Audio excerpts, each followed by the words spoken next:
He looked at me across the farewell party room, smiling like he'd already won. Into the microphone. Jason spoke 3 words that would seal his fate. "We built you." Those 3 words made my blood run cold. He had no idea that in the cardboard box I was holding, I wasn't just carrying some random office supplies. I was carrying a data bomb powerful enough to destroy his entire career. The champagne glasses clinked around us, colleagues awkwardly shifting their feet, but all I could think about was the USB drive hidden beneath the coffee mug, containing 2 years of meticulously documented fraud that would soon bring down the man who thought he owned me. My name is Emily Ward, 32 years old, and for 5 years I held this company together as senior operations manager. I wasn't just another middle manager pushing papers. I was the backbone of the entire financial and operational system. Every vendor contract, every budget allocation, every quarterly report passed through my hands. I knew where every dollar went, and more importantly, I knew where it shouldn't have gone. The farewell party was a masterpiece of corporate theater. Metallic balloons spelling goodbye hung from the ceiling like a bad joke. A sheet cake from Costco sat on the conference table. My name misspelled in blue frosting. Emily Words instead of Ward. The irony wasn't lost on me. After everything I'd done for this place, they couldn't even get my name right on the departure cake. Jason Griggs, our executive director of operations, stood at the front of the room holding a microphone like he was about to deliver a TED Talk. His Armani suit cost more than most people's monthly rent, paid for with money I knew came from expense accounts that would make any auditor's head spin. He tapped the mic twice, that theatrical pause he always used before saying something he thought was profound. "Everyone, gather around," he commanded, his voice dripping with false warmth. "We're here to celebrate Emily's journey with us." The word journey made me want to laugh. Is that what we're calling forced termination now? The room filled with my former colleagues, most avoiding eye contact. Sarah from accounting stared at her phone. Mike from IT suddenly found the ceiling tiles fascinating. They all knew this was wrong, but nobody would speak up. Fear is a powerful motivator in corporate America. Jason cleared his throat. 5 years ago, Emily joined us as a junior analyst, fresh out of her MBA program, eager, inexperienced. He paused for effect, scanning the room to make sure everyone was listening. We took a chance on her. We trained her. We molded her into the professional she is today. My jaw clenched. Junior analyst, I came here with 3 years of experience from Deloitte, but Jason was rewriting history, as he always did.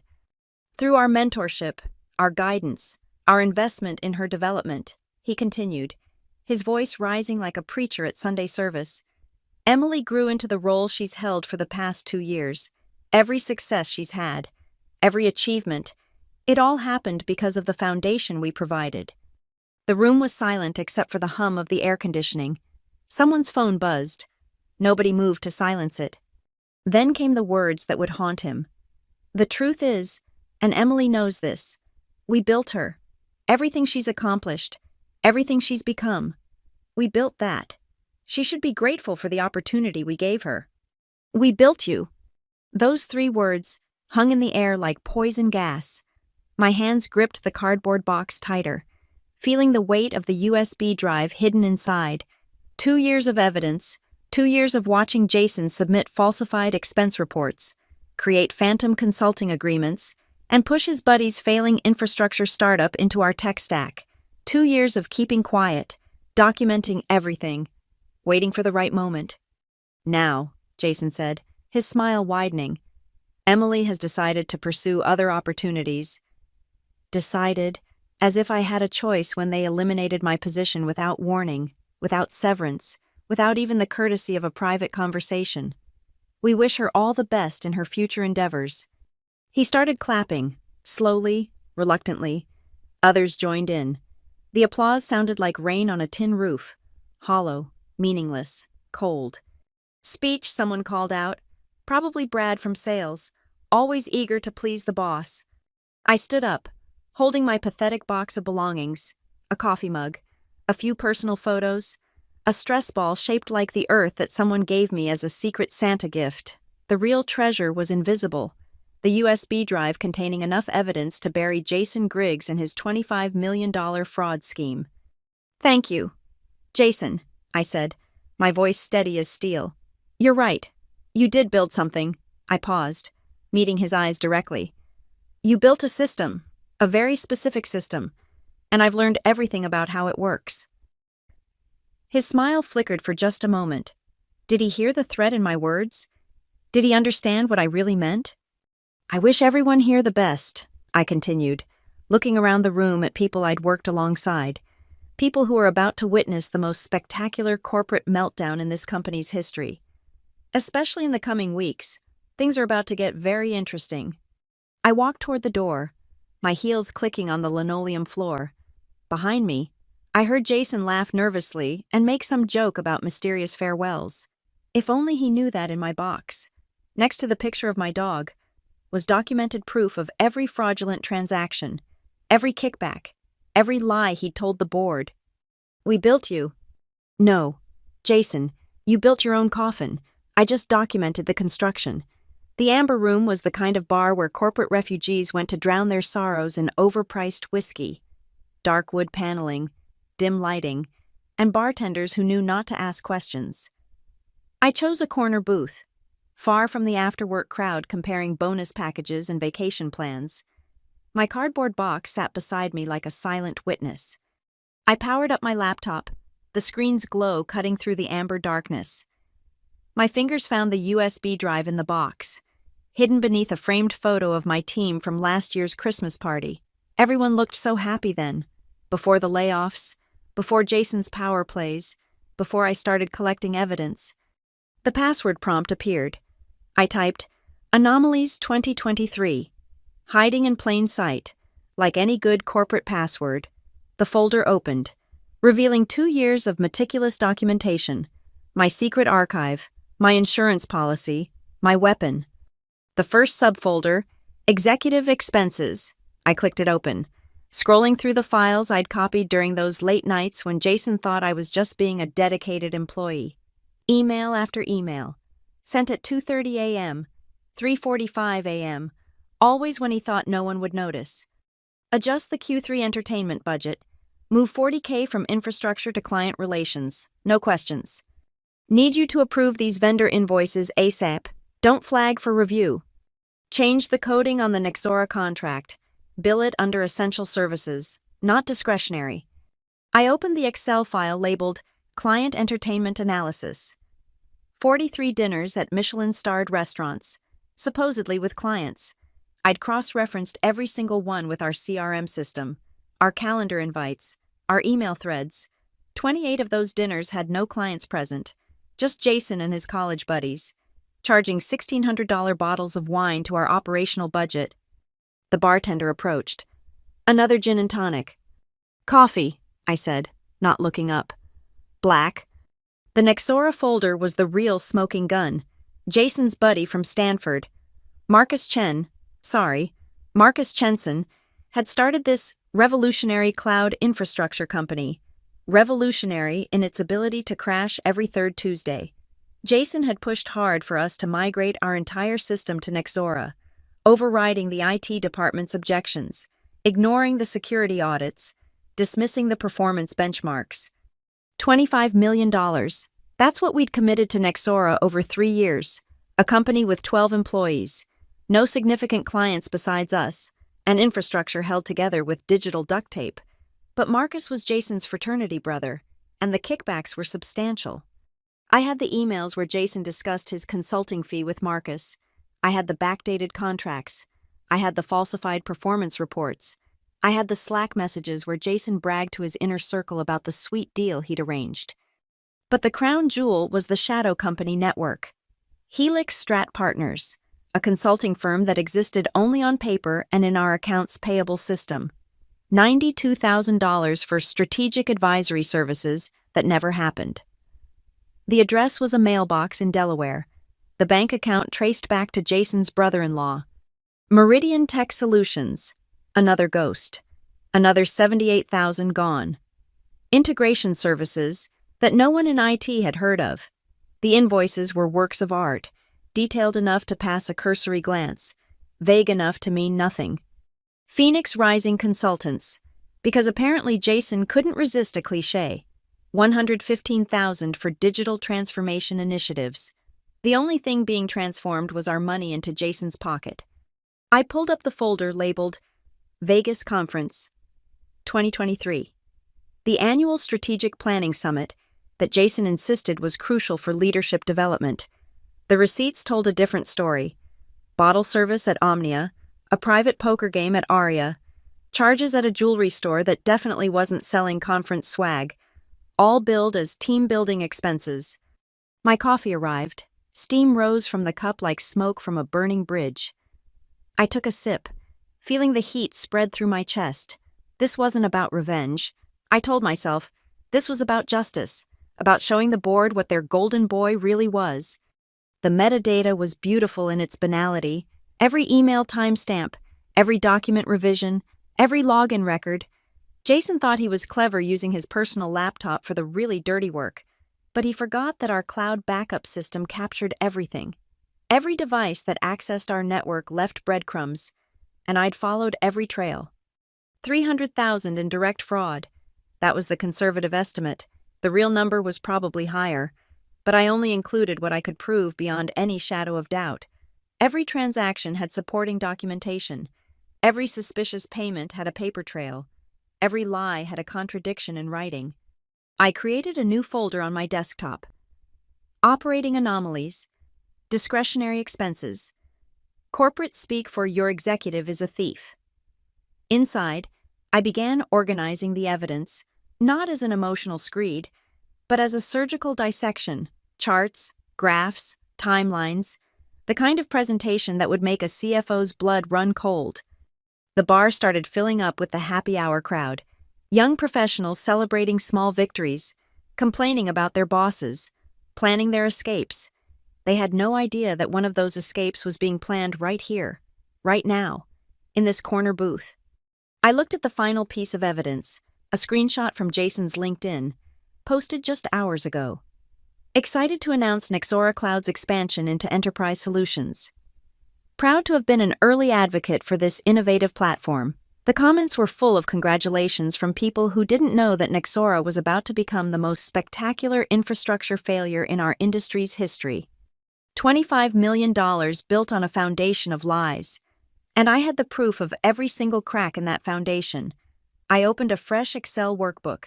Clean cells, infinite possibilities, the file name, operating anomalies, discretionary expenses. No emotion, no accusations, just data, cold, hard, undeniable data. The first tab, Executive Entertainment Expenses FY 2023. I began transferring the information methodically, like a surgeon cataloging damaged tissue. Each row a dinner, each column a detail, date, vendor, amount, stated purpose, actual attendees, supporting documentation reference. The patterns emerged immediately. Every third Thursday, like clockwork, a $5,000 dinner with prospective clients who never materialized into contracts. I cross-referenced each expense with 3 separate data sources: the corporate card statements, the restaurant receipts I'd photographed during my filing duties, the Outlook calendars that showed Jason mysteriously free on those exact evenings when he was supposedly wooing clients. No emotion in the data, just facts arranged in damning precision. Tab 2. Vendor analysis, unusual payment patterns. This was where the shadow companies lived. I built a pivot table showing payment frequency, amounts, and the curious fact that all invoices from these companies arrived within 48 hours of month-end close, every single one approved by Jason personally, bypassing the normal approval chain. The total column grew 92,000, 78,000, 115,000, each number linked to a specific invoice, each invoice linked to a PDF in my evidence folder. My fingers moved across the keyboard with mechanical precision, no anger in the keystrokes, no vindication in the formulas, just the methodical construction of proof. VLOOKUP functions to match employee IDs with project codes. If statements to flag transactions exceeding approval limits. SUMIF formulas tallying the damage by category, by month, by Jason's digital signature. Tab 3. Infrastructure Investment Analysis, Nexora Cloud. This required more finesse. I couldn't just say, Jason's buddy runs this garbage company. Instead, I let the numbers tell the story. Uptime statistics, 68%, against an industry standard of 99.9. Support tickets, 843 in 6 months, 70% unresolved. Performance benchmarks dead last in every category that mattered. Then the financial analysis.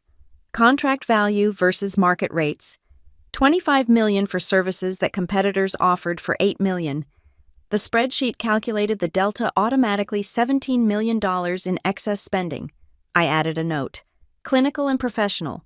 Variance from market rate exceeds reasonable negotiation parameters by 212%. The Slack data required careful handling. I couldn't just paste Jason's messages about his sweet deal. Instead, I created a timeline correlation. When Jason pushed for Nexora in board meetings, when Marcus Chenson incorporated his company, when the first introductory meeting occurred, when Jason's wife's investment account showed a suspicious $50,000 deposit, all just dates and facts. But the story they told was clear. I pulled up our company's Code of Conduct PDF, copying the relevant sections into a new tab. Employees must disclose any financial interest in vendor companies. All contracts exceeding $1 million require competitive bidding. Personal relationships with vendors must be declared to HR. Each policy Jason had violated got its own row, with corresponding evidence reference numbers. The coffee had gone cold. I didn't notice. I was in the zone now. That place where data flows through you like electricity. Every number had a purpose. Every cell had meaning. This wasn't a spreadsheet anymore. It was an autopsy of corporate corruption. Tab 4. Travel and conference expense irregularities. The Vegas summit was just the beginning. I found 6 more conferences that were nothing but Jason's personal vacations. Miami FinTech Forum. No such event existed. Denver, Leadership Retreat. The dates coincided with a Broncos playoff game. San Francisco. Innovation Workshop. Jason's Instagram showed him in Napa that weekend. Each trip meticulously documented, flight receipts, hotel folios, expense reports, and most damning, the email where Jason instructed me to code these as training expenses for budget purposes. His own words. Archived forever in our Exchange server. I added a summary page. Executive summary. That's what David Freeman would look at first. Total confirmed irregularities $312,000. Total questionable vendor contracts $25.3 million. Number of policy violations 47. Number of potentially fraudulent transactions 119. The visualizations came next. Pie charts showing the breakdown of fraudulent expenses. Line graphs depicting the suspicious spike in vendor payments after Jason's promotion. A heat map of unusual transactions, glowing red around month-end dates. Each chart clinically labeled, sourced, footnoted, no editorializing. The data didn't need my commentary. I created an index page, linking each allegation to its supporting evidence, like a table of contents for Jason's downfall. Click here for falsified expense reports. Click here for vendor kickbacks. Click here for the Nexora conspiracy. Every link led to irrefutable proof. The file grew, 10 tabs, 20, 30, each one another nail in Jason's professional coffin. But I maintained the clinical tone throughout. No Jason is a thief headers. No look at this corruption comments. Just anomaly identified in transaction ID 447823 and variance from standard approval process documented. The bar had filled up completely now. Laughter and conversation swirled around me, but I existed in a bubble of concentration. This wasn't about emotion anymore. This was about precision, about building something so comprehensive, so undeniable, that even Jason's silver tongue couldn't talk his way out of it. I saved the file 3 times, local drive, cloud backup, USB drive, then I created a PDF version, locked and password protected. The password, Truth in Numbers 2024. Because that's all this was. Numbers telling the truth. 112 pages when printed, each page a testament to Jason's greed, each row a record of his betrayal. Not just of me, but of every employee whose bonus was cut while Jason lived large on company money. Every shareholder who trusted their investment to executives with integrity. I leaned back, looking at my work, clean, professional, devastating. No accusations, no anger, no personal attacks, just data, organized with surgical precision, the kind of document that would make a CFO's pulse quicken, make a board member reach for their phone, make a CEO call an emergency meeting at 11:45 p.m. Operation Anomalies was complete. Now I just needed to light the fuse. The cursor blinked in the empty email window. David Freeman's address sat in the to field like a loaded weapon. Chief Financial Officer, the only person with enough power and independence to act on what I was about to send. The only executive Jason couldn't charm, manipulate, or threaten into silence. I'd worked with David for 3 years. He was the kind of CFO who actually read the reports, who questioned variances, who once spent 6 hours tracking down a $17 discrepancy because integrity is in the details. He'd recognize the truth when he saw it. More importantly, he'd act on it. Subject line: this mattered more than people realized. Too dramatic and it might get dismissed as a disgruntled employee's rant. Too vague and it might sit unread for days. I typed, deleted, typed again. For your eyes only. Simple. Direct, urgent without being hysterical. The kind of subject line that would make David close his office door before opening it. The body of the email stayed blank. No explanation, no context, no emotional plea. The attachment would speak for itself. 112 pages of meticulously documented evidence didn't need a cover letter. I attached the PDF, Operating Anomalies Discretionary Expenses Confidential PDF, 24.3 MB of pure, undeniable truth. My finger hovered over the send button. This was it, the point of no return. Once I clicked, there was no taking it back, no claiming it was a mistake, no pretending I didn't know what I was doing. I thought about adding something to the email body, maybe a brief explanation, a single line of context. But no, David was smart enough to understand what he was looking at. Any words from me would just muddy the waters, give Jason's defenders something to attack. See, she's emotional, she's vindictive, this is personal. Let the numbers be impersonal. Let the evidence be clinical. Let Jason try to argue with spreadsheets. I added one more recipient to the BCC field. My personal email. Documentation of when I sent it, what I sent, who received it. Cover your ass. The first rule of corporate warfare. The bar noise faded to white static. My heartbeat thundered in my ears. 5 years of my life at that company. 5 years of watching Jason climb the ladder on the backs of people like me. 5 years leading to this moment, this click, this choice. I thought about Jason's speech earlier. We built you. The arrogance of it, the dismissiveness, the assumption that I would just disappear quietly, grateful for the opportunity to be discarded like obsolete equipment. My phone buzzed, a text from Sarah in accounting. That was brutal today. Are you okay? No, Sarah, I'm not okay. But Jason's about to be a lot less okay. Another text, this one from Mike in a T. Jason's an ass. System's gonna miss you. The system. Mike had no idea how much I knew about the system. Every login, every file transfer, every deleted email that wasn't really deleted because our backup protocols were more thorough than Jason realized. The system had been my ally, my secret weapon, my silent witness to 2 years of corporate crime. I looked at the email again. David Freeman, for your eyes only. One attachment, one chance to make this right. What would happen after I sent it? David would read it tonight. He always checked email after dinner. Usually around 8:30 p.m. He'd start with skepticism, probably, then concern, then alarm.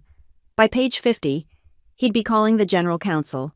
By page 100, he'd be scheduling an emergency board meeting. Jason wouldn't know anything was wrong for days. He'd show up Monday morning, triple shot latte in hand, ready to take credit for someone else's work. Maybe he'd even make another joke about building people. Meanwhile, David would be assembling a forensic accounting team, pulling bank records, freezing vendor payments. The investigation would be swift and thorough. David didn't mess around when it came to financial irregularities. Every transaction would be verified, every contract scrutinized, every expense audited, and Jason's name was on everything. I pulled up my LinkedIn profile on my phone. Senior Operations Manager at TechCore Solutions. Time to update that. Former Senior Operations Manager. Available for new opportunities. References available upon request, though probably not from Jason Griggs. The cursor still blinked. Send, don't send, don't send. I thought about the team I was leaving behind. Good people who deserved better than Jason's leadership. They deserved a company that invested in infrastructure instead of executive dinners. They deserved bonuses that weren't siphoned off to shadow companies. They deserved the truth. One click, that's all it would take. One click to end Jason's reign. One click to expose the rot. One click to prove that Emily Ward wasn't built by anyone. She was the one who built the case that would bring down a corrupt executive. I closed my eyes, took a breath, opened them. Click. The email disappeared from my drafts, racing through servers and networks, carrying its payload of truth toward David Freeman's inbox. The message sent confirmation appeared for just a moment before fading. It was done. I closed my laptop with a soft snap. The deed was done. The die cast. The fuse lit. Somewhere across the city, in a few hours, David Freeman would open an email that would change everything. Jason Griggs would go from golden boy to pariah. The board would demand answers. The authorities might demand more than that. And me, I'd be gone, untouchable. My duty to the truth discharged in 112 pages of irrefutable evidence. I flagged the bartender. Gin and tonic now. Make it a double. The drink arrived quickly, clear and cold and sharp with juniper. I raised it slightly. A toast to no one and everyone. To Sarah, who knew something was wrong. To Mike, who'd miss me in the system. To David, who'd do the right thing. To the truth that lived in numbers and couldn't be deleted, denied, or spun into something else. And yes, even to Jason. Thank you for the motivation. Thank you for the evidence. Thank you for being so arrogant that you never thought the person you built would be the one to tear you down. The email would be hitting David's phone right about now, the notification lighting up his screen during dinner with his wife. He'd excuse himself, step into his home office, open the attachment, and then the avalanche would begin. I took another sip of gin, feeling the warmth spread through my chest. Not the warmth of alcohol, but the warmth of satisfaction, of completion, of knowing that sometimes, just sometimes, the numbers don't lie. The truth matters, and the people who think they built you learn that you were the architect all along. My phone buzzed again, a LinkedIn notification. Someone had viewed my profile. David Freeman. The game had begun. 3 days later, I was sitting in my apartment, watching the technology news feeds on my laptop, coffee at my elbow, resume updates on hold, waiting. I knew it would happen. The only question was when. The first domino fell at 9:17 a.m. Breaking major outage affects Nexora cloud customers nationwide. I clicked the article, my pulse quickening. The details were even worse than I'd anticipated. Nexora's primary data center had suffered what they called cascading infrastructure failure. Translation: their house of cards had finally collapsed. Customer data inaccessible. Services offline.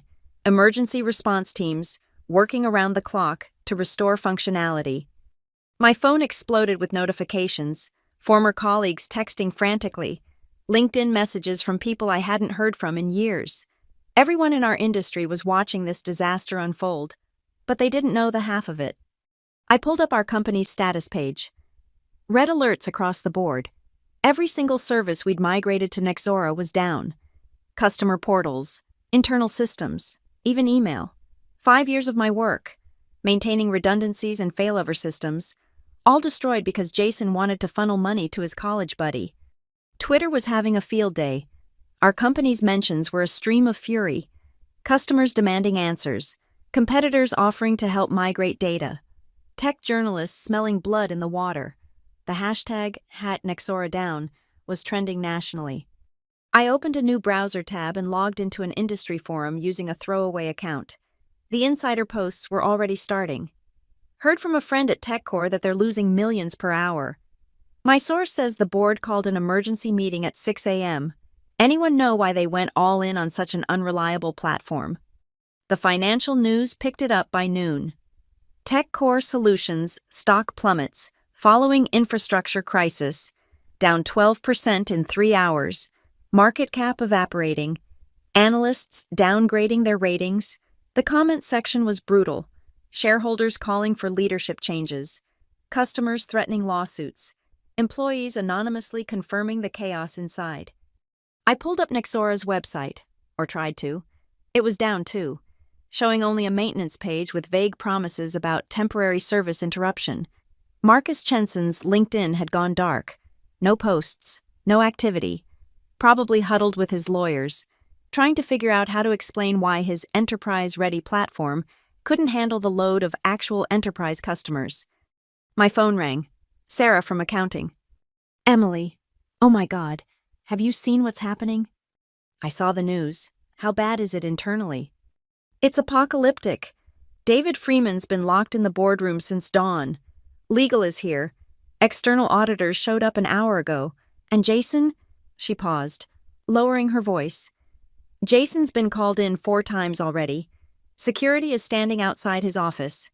Security. That was faster than I'd expected. Everyone's freaking out, Sarah continued. We can't process payments, can't access financial records, nothing. And the worst part? It says we have no backup because Jason insisted Nexora's system was redundant enough. Of course he did. Why pay for proper backup when you could funnel that money to your friend's company instead? I kept refreshing the news feeds. Each update was worse than the last. A major client publicly announced they were terminating their contract. A class action lawsuit was being organized. The SEC announced they were monitoring the situation, code for investigating the hell out of this. At 2:45 p.m., the real bombshell dropped. Exclusive internal documents revealed TechCore executives ignored warning signs about Nexora Cloud. Some enterprising journalist had gotten hold of the IT department's risk assessments, the ones Jason had overruled, the ones warning about Nexora's instability, lack of redundancy, questionable security practices, all dated months before the migration, all signed off by Jason personally with notes like acceptable risk and vendor assurances sufficient. The article didn't mention the kickbacks or the shadow companies, not yet, but it painted a picture of executive negligence that would have board members reaching for their antacids, and their lawyers. I checked Jason's LinkedIn, his last post. That proud announcement about Nexora's expansion had become a battlefield. Hundreds of comments, former employees sharing their concerns about the platform, customers demanding explanations, one particularly savage comment from a competitor. This is what happens when relationships matter more than due diligence. My email pinged, a Google alert for Nexora Cloud, a new article, this one from a financial investigations blog known for its deep dives into corporate fraud.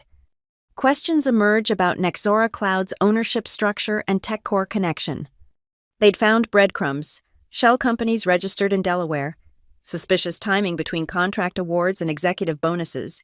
They didn't have the full picture. My 112-page document had that, but they were sniffing around the edges. The forum posts were getting more specific. Rumor is the CFO has evidence of procurement fraud. Someone in finance apparently documented everything before leaving. Board member's assistant says there's talk of criminal charges. I smiled, taking another sip of coffee. The avalanche I'd started with one email was gaining momentum, each revelation triggering another investigation, each investigation uncovering more dirt. Jason had built his empire on quicksand, and now the tide was coming in. By 4 p.m., Nexora had released a statement, pure corporate speak, acknowledging the outage, promising rapid resolution, thanking customers for their patience. No mention of why their infrastructure had failed. No explanation for how a company managing $25 million of critical services could collapse so completely. But I knew why. Corner-cutting to maximize profit, minimum viable infrastructure sold as enterprise-grade, sales over stability, the exact weaknesses I'd documented, the ones Jason had ignored because his kickbacks depended on that contract going through. Another text from Mike in a T. Emily, you won't believe this. They found something in David's review.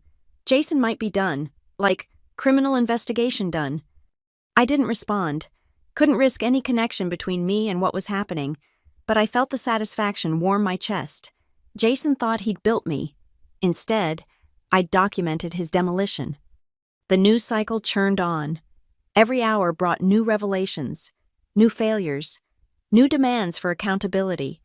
Nexora's other clients were jumping ship. Their investors were demanding answers. Marcus Chenson had hired a crisis management firm, but you can't manage a crisis when your entire business model is the crisis. As the sun set, I got one final update. An emergency board meeting had been scheduled for 7 p.m., mandatory attendance for all executives, the agenda. According to Sarah's breathless text, executive accountability and immediate structural changes. Translation heads were about to roll. I closed my laptop, walked to my window, looked out at the city lights beginning to twinkle. Somewhere out there, Jason Griggs was probably in that boardroom, trying to explain the unexplainable, justify the unjustifiable. The infrastructure he'd bet $25 million on was in ruins. The company he'd defrauded was in chaos. The career he'd built on lies was collapsing. All because he couldn't resist saying those 3 words, "We built you." No, Jason, you built a disaster. I just made sure everyone could see it. The boardroom at TechCore Solutions occupied the entire northeast corner of the 42nd floor, floor-to-ceiling windows, a table that cost more than most people's cars, and tonight, an atmosphere that could freeze helium. I wasn't there, of course. But Sarah was taking notes as David Freeman's executive assistant, and she painted the picture for me later in vivid detail.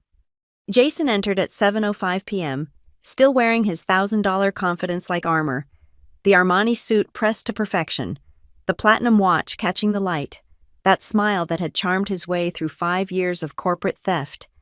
He took his usual seat, third from the head of the table, pulling out his leather portfolio like this was just another Tuesday strategy session. The board members were already assembled, 8 faces carved from granite, their collective net worth enough to buy a small country, their collective patience exhausted. David Freeman sat at the opposite end from the CEO, a 14-page dossier in front of him, my dossier, though Jason didn't know that yet. "Let's skip the pleasantries," Chairman Richard Hawthorne began, his voice sharp enough to cut glass. "We're here because our company is in crisis. Our infrastructure is destroyed. Our stock has lost 30% of its value in one day. Our customers are fleeing, and we have evidence of significant financial irregularities." Jason's smile flickered but held. "Richard, I understand the concern, but Nexora's failure is a vendor issue. We're pursuing all legal remedies." "Stop." David Freeman's voice cut through Jason's smooth delivery like a chainsaw through silk. He opened the dossier, pulled out a single page, slid it down the table. "Can you explain this invoice from Helix Strat Partners?" The room went silent. Sarah said you could hear the air conditioning humming. Jason glanced at the paper. "Standard consulting arrangement. They provided strategic advisory services for our digital transformation." "Interesting." David pulled out another page. "Because Helix Strat Partners doesn't exist. It's a mailbox in Delaware and a bank account that traces back to your brother-in-law." The smile finally died on Jason's face. David continued, methodical as a prosecutor. $92,000 for services never rendered. That's fraud. Jason, federal fraud. There must be some misunderstanding. Meridian Tech Solutions, another page slid down the table. $78,000, also fictional, also traceable to your associates. Jason's hand moved to loosen his tie, the first crack in his armor. Phoenix Rising Consultants, $115,000. Should I continue? The board members were leaning forward now, sharks smelling blood in the water. CEO Margaret Chen. Sorry. Margaret Chenson cleared her throat. Jason, these are serious allegations. What's your explanation? Jason tried to rally, that Harvard MBA training kicking in. These were legitimate business arrangements. The paper trail might be complex, but the paper trail leads to fraud. David opened his laptop, connected it to the conference room screen. Excel spreadsheets filled the wall. row after row of damning evidence. Every transaction documented, every false invoice cataloged, every kickback traced. Sarah said Jason's face went through 3 shades of pale as he recognized the spreadsheet format, the same format I'd used for 5 years, the same meticulous attention to detail he'd once praised in performance reviews. But the real masterpiece, David continued, clicking to a new tab, is Nexora. The screen showed the contract details, the payment schedule, the relationship timeline. Then David pulled up the emails. Jason's private emails discussing his arrangement with Marcus Chenson, the ones where he bragged about the kickbacks, the ones where he overruled Eit's objections, the ones where he laughed about the board being too trusting. $25 million, David said, his voice dropping to a whisper that somehow filled the room. You committed $25 million of our money to your college friend's incompetent company. You overruled every objection, ignored every warning, falsified performance reports, and for what, a 2% finder's fee? Jason's hands were shaking now, the Emperor suddenly realizing he was naked. That's not I never. Those emails are taken out of context. The context is fraud. Richard Hawthorne stood up, his 6'4" frame towering over the table. The context is you destroyed our company's infrastructure for personal gain. The context is you betrayed every fiduciary duty you had. Margaret pulled out her phone, typed something quickly. Security is on their way up. This is insane. Jason stood, his chair rolling back. I built this department, I transformed our operations. You can't just... We can and we are. David closed the laptop with a decisive snap. Your access has been revoked. Your accounts are frozen pending investigation. The FBI has been notified. The FBI? Jason's voice cracked, finally understanding the magnitude of his situation. Wire fraud, kickbacks, falsifying financial documents. Did you think this would stay internal? Richard's voice was ice. You didn't just steal from us, Jason. You stole from our shareholders, from pension funds, from thousands of people who trusted us. The door opened. 2 security guards entered, their faces professionally neutral. Mr. Griggs, one said, we need to escort you from the building. Jason looked around the room wildly, searching for an ally, a lifeline, anything. This is Emily Ward's doing. Isn't it, that bitter little... Don't. David's voice was sharp. Don't you dare blame the person who did their job while you were robbing us blind. Emily Ward documented financial irregularities. You committed them. Sarah said the room went so quiet you could hear someone's watch ticking. Every executive in this room praised her work, Margaret added. She was meticulous, professional, thorough, everything you weren't. Jason's face twisted, the mask finally completely off. You have no idea what I've done for this company. We know exactly what you've done, Richard nodded to security. Get him out. As security moved toward him, Jason made one last desperate play. The Nexora situation can be fixed. I can call Marcus, work something out. David laughed, sharp and bitter. Marcus Chenson is under federal investigation. Nexora is declaring bankruptcy. Your house of cards has collapsed, Jason, and you're going to be buried in the rubble. They marched Jason out then, past the executive offices he'd treated as his kingdom, past the cubicles of people he'd stolen from, down to the lobby where his company badge was confiscated, his parking pass revoked, his entire life at TechCore Solutions erased in a single elevator ride. Sarah texted me as it was happening.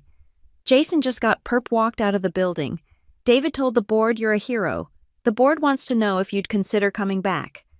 I read the message 3 times, then deleted it. No response needed. My work was done. The man who said, we built you, had just learned who really held the blueprints. The aftermath moved with the devastating efficiency of a controlled demolition.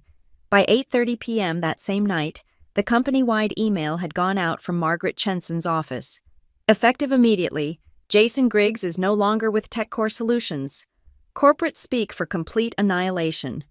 Within minutes, Jason's digital footprint began disappearing. Email account deactivated. Security credentials revoked. Slack avatar replaced with a gray ghost. His nameplate removed from the executive floor directory. 5 years of presence erased like he'd never existed. I watched it all unfold from my laptop, monitoring the various forums and news feeds. The internal leaks started almost immediately. Someone posted a photo of security boxing up Jason's office. Another caught him in the parking garage, carrying a single banker's box to his Tesla, his face a mask of shock and rage. By 11 p.m., the story had leaked to TechCrunch. Exclusive TechCore executive terminated following discovery of financial fraud. They didn't have all the details yet, but they had enough. Jason Griggs, rising star of the tech operations world, had been caught with his hand in the cookie jar, the $25 million cookie jar. The company damage control machine kicked into high gear. Press releases about taking swift action and maintaining the highest ethical standards. Customer communications about leadership transitions and renewed commitment to excellence. All the corporate antibodies rushing to contain the infection Jason had spread. But the internet never forgets. By midnight, someone had archived all of Jason's LinkedIn posts, his conference speeches about ethical leadership, his Medium articles on building trust in organizations. The irony was delicious. Screenshots spread across Twitter with savage commentary. The hashtag #WeBuilt started trending, though no one knew its true origin. The next morning brought fresh hell for Jason. The Wall Street Journal ran a front-page story on the business section. How a $25 million infrastructure bet brought down a rising executive. They'd connected the dots between Jason, Nexora, and the shadow companies. They even had a quote from an anonymous former employee about Jason's tendency to prioritize personal relationships over professional judgment. I wondered which of my former colleagues had grown a spine. Marcus Chenson tried to distance himself, releasing a statement that Nexora's relationship with TechCore was entirely professional and above board.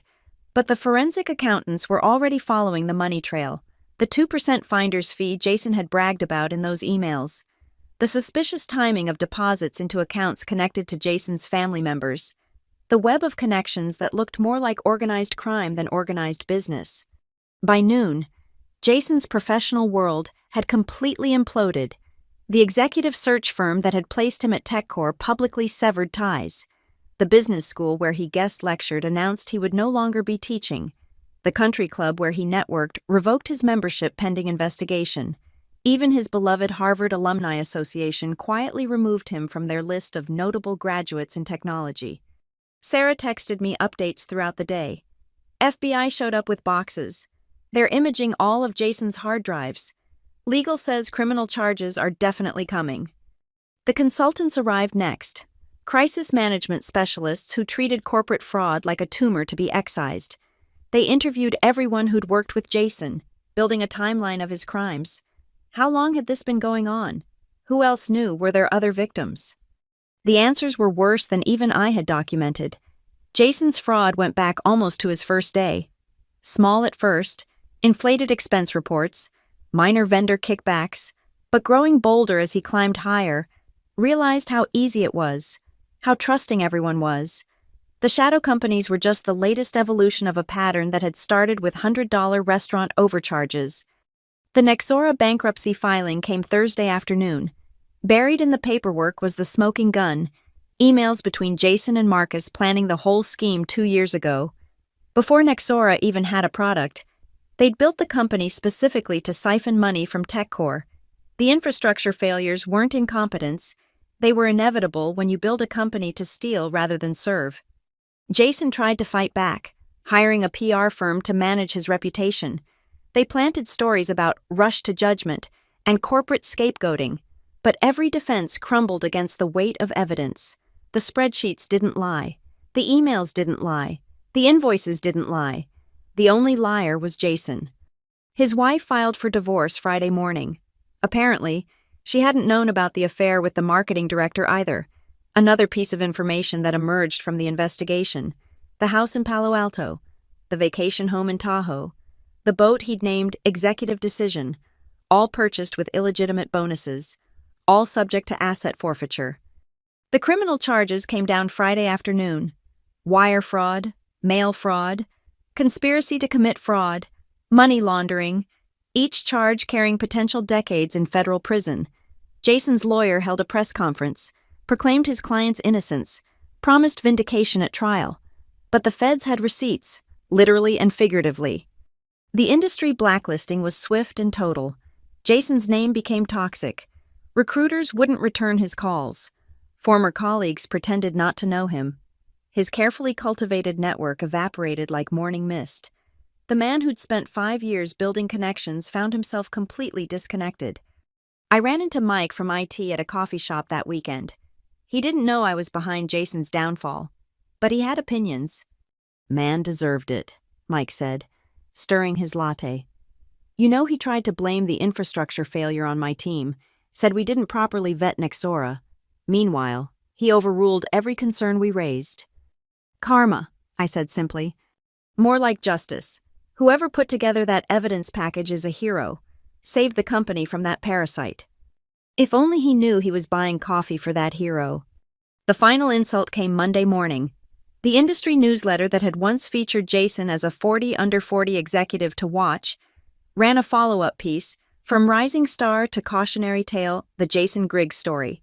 They detailed his fall, the investigation, the charges, the complete destruction of his reputation. The photo they used was his corporate headshot, but they'd added a fraud stamp across it in red letters. Sarah sent me one last text. "Jason's old office has been cleaned out. They're turning it into a wellness room, yoga and meditation space. The irony is perfect." I laughed, really laughed. For the first time since my farewell party, Jason's executive suite, where he'd plotted his schemes and counted his stolen money, would become a place for healing and truth. You couldn't write better poetry. The man who said, "We built you," was now completely demolished. His career destroyed, his reputation shattered, his freedom in jeopardy. All because he'd underestimated the woman he'd claimed to build. All because he'd forgotten that the person who knows where the bodies are buried is the last person you should betray. The morning I left TechCore Solutions for the last time, San Francisco was wrapped in its typical gray marine layer. I stood outside the building one final time, looking up at the 42 floors of glass and steel where I'd spent 5 years of my life. My cardboard box was already in my car. My access badge had been surrendered, but I wasn't there to reminisce. Margaret Chenson herself had called me 3 times. David Freeman had sent 4 emails.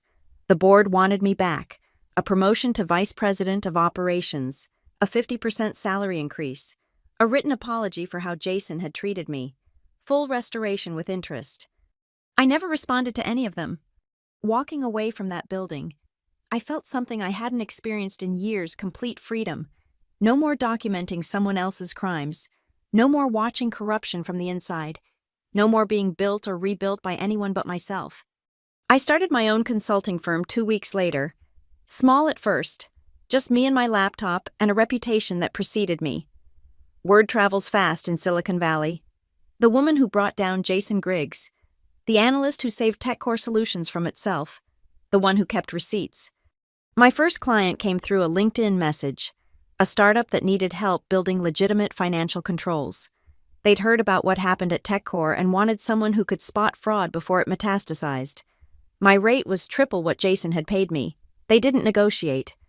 6 months later, I had 5 employees and more clients than I could handle. Companies wanted what I offered: ruthless honesty, meticulous documentation, and the ability to see through executive bullshit. My business card read, Operational Excellence Consulting. But everyone knew what I really sold: protection from the Jason Griggses of the world. I heard about Jason's trial through the industry newsletters. He'd tried to cut a deal, turn state's evidence against Marcus Chenson, minimize his sentence. But the prosecutors had my spreadsheets. They had 112 pages of evidence so thorough that his own lawyer advised him to plead guilty. 7 years in federal prison, 3 years probation, and $2.4 million in restitution. The money he'd stolen would be paid back with interest, though most of his assets were already gone. The day of his sentencing, I was presenting to a Fortune 500 board about operational integrity. They wanted to know how to prevent their own Jason Griggs situation. I told them it was simple. Listen to the people who actually do the work. Value competence over charisma. Check the receipts. And never, ever, tell someone you built them when they're the one holding your infrastructure together. A year passed. My company grew. TechCore recovered. Slowly and painfully, but they recovered. They even sent me a thank you note, signed by the entire board. I framed it, hung it in my office next to my business license, a reminder of where I'd been and why I'd never go back.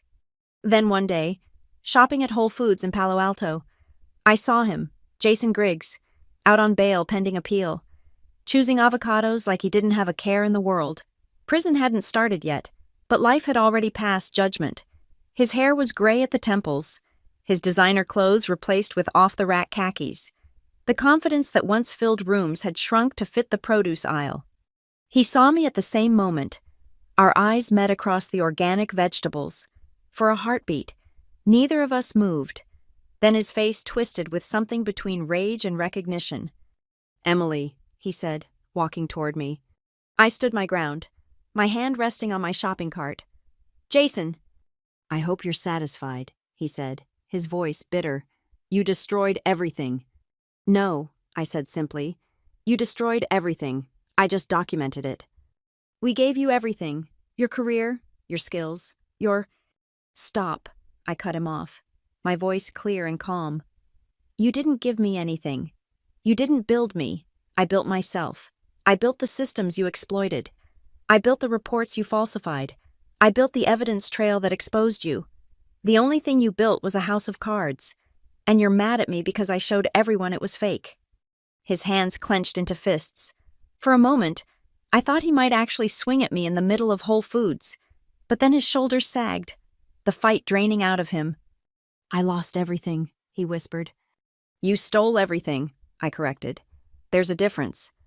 I pushed my cart past him, leaving him standing among the avocados, a broken man who'd finally learned the price of his arrogance. But I stopped, turned back, had to say one last thing. "You know what the irony is? Jason, if you'd just been a decent boss, if you'd just run an honest operation, you'd still be on top. You had everything. The position, the salary, the respect. But it wasn't enough. You had to steal. You had to lie.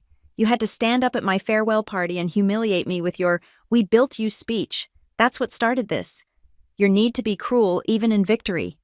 He stared at me, his mouth opening and closing like a fish out of water. "Goodbye, Jason. Enjoy your avocados. I hear federal prison doesn't have much fresh produce."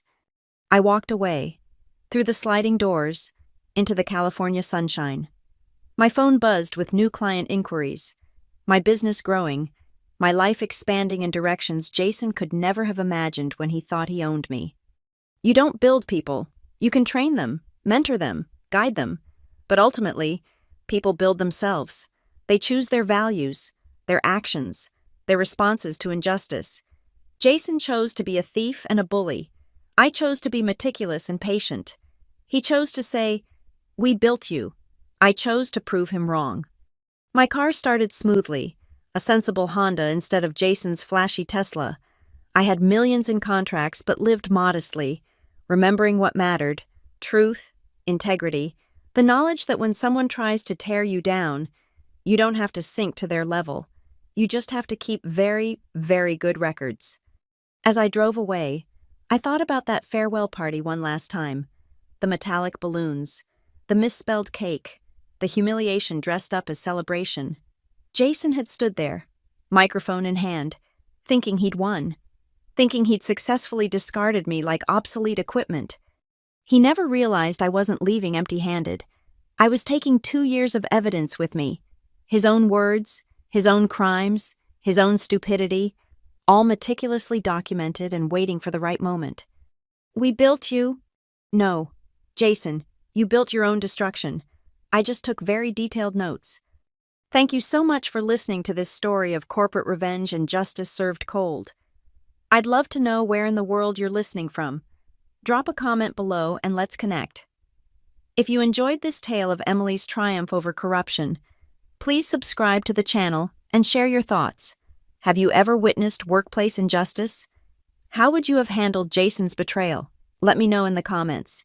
And don't forget to share this story with anyone who needs a reminder that sometimes the best revenge is simply keeping good records.